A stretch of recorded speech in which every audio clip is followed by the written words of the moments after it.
I want us to listen to this. Guy in this video is actually talking about the F in this on his shirt and the ring, some other stuff that really has nothing to do with it. People are arguing about body armor. You could see Charlie's, his nipples through his shirt, his chest, his breasts through his shirt, but you can see that he has no body armor on right here, okay? This would all be one slick piece of plate. It's already been established there's no body armor, so this is actual proof right here. He slowed this video down perfect. You see the blood right here, dripping out of his head from the entry wound, and the bullet is coming from here down through here. Okay, hit play, and there it goes. So again, I wanted to confirm the footage I had seen originally was not, in fact, doctored in any way. So you can see it here as well, a little piece down there, and it actually goes up a little bit off frame here from my screen recording. So you can see clearly entry, exit, then, of course, the part we can't show here on YouTube. So irrefutable evidence that he was shot in the back of the head. Clear as day to me. Now that may be a hard pill for a lot of you to swallow, and without doubt, the non-player characters who just buy into the narrative, as well as the thousands and hundreds of thousands of bots, will likely attack me in this video because I'm showing the truth. I'm going to ask for you guys to share this video so that this word gets out, so that more people can see the truth of what happened to Charlie Kirk. I want to take a look at this photo next. This guy's talking about this bush up here in the top left of this photo, and he zooms in on it, and he's stating that it does look suspicious. It does look suspicious. It looks like there is a person right here, and it looks like there is a rifle right here that the person is holding. A hand here, support hand, sort of very blurry image, but you can clearly make out that this is not just a bush. This is a human skin tone right here, and this correlates with human head and hair and a rifle in the exact kind of crucifix shape of an AR-15 with an optic on it mounted up. So good on this dude for finding this photo and looking for, like he said, hours of going through photos and videos until he saw this. This would 100% line up with the actual shot that we've now proven was not taken from the front, was taken from the back side of Charlie. This would line up exactly with that bullet trajectory and the entry and exit wound that we exhibited, that we saw here on camera. So guys, this is a very heavy topic. I do not want to believe that this is possible, that the FBI either knowingly or unknowingly missed this. And I'll leave that up for you guys to speculate on. I'm not accusing anybody. In that sort of a capacity, and said that they observed that individual, the FBI saying that the shooter dropped onto the roof at 12:15 didn't make sense to him.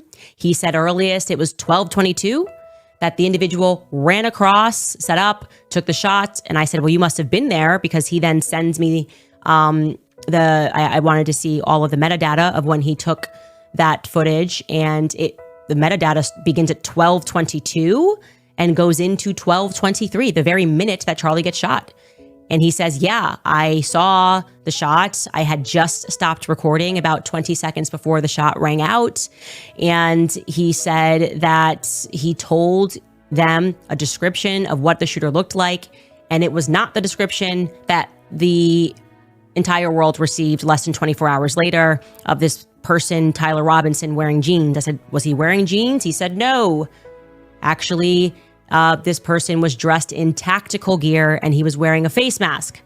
And he said, according to him, and like I said, he has a lot of experience with guns, that this person looked to him like a foreign agent. I don't know if he's wearing all black, how he got that, but he said he was very certain that this person was skilled, knew exactly what he was doing, and was highly trained, like a highly trained assassin, so to speak, okay? He then says something else. As soon as George Zinn got arrested and that started circulating, he ran to someone on campus and said, this is the wrong person. I observed this person with my eyes. You have the complete wrong description. The person you're looking for is wearing tactical gear and is obviously young, because I watched him sprint back after taking the shot. I saw this with my own two eyes.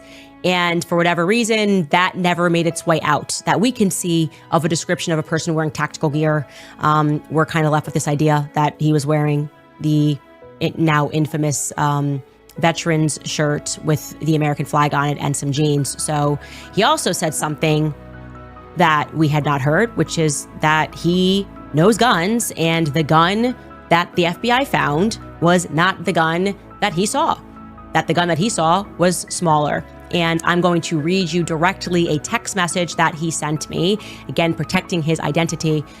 He said, watching the video of the impact, hearing the sharp crack instead of a big hunting rifle's boom, and seeing what looked like a shorter rifle platform, albeit with the absence of the shape of a standard 30-round magazine, the assassin may have used a 10 or 20-round magazine, only expecting to shoot once or twice.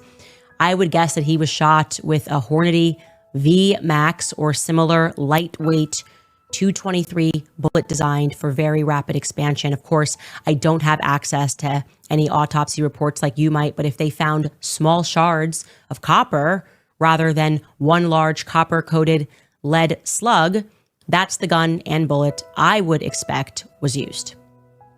So I wanted to share that because I know that a part of this entire thing was our upset at kind of being taken for a ride by the FBI.